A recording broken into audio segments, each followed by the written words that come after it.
सुप्रभात बच्चों, हिंदी की कक्षा में आप सबका स्वागत है।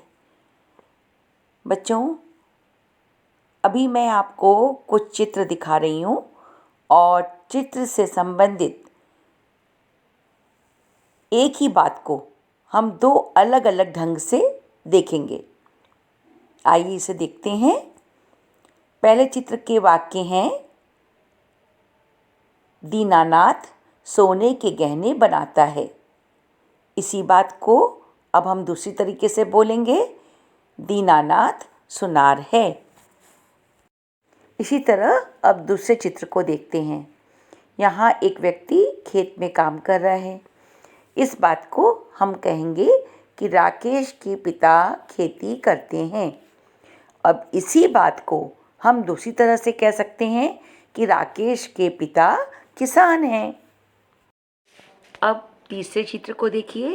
इस चित्र के बारे में पहला वाक्य है, मछली जल में रहने वाली प्राणी है।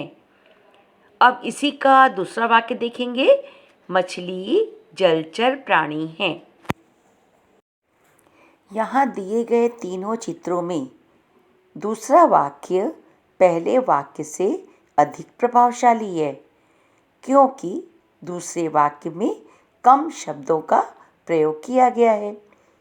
कम से कम शब्दों का प्रयोग भाषा में सुंदरता और सजीवता लाते हैं। भाषा में संक्षिप्तता, प्रवाह और सरसता लाने के लिए हम अनेक शब्दों के स्थान पर एक शब्द का प्रयोग करते हैं। जैसे उपयुक्त वाक्यों में सोने के गहने बनाने वाला, उसके लिए हमने शब्द प्रयोग किया सुनार। खेती करने वाला, उसके लिए किसान। और जल में रहने वाले के लिए जलचर शब्द का प्रयोग किया गया है। इन्हीं को वाक्यांश के लिए एक शब्द कहते हैं।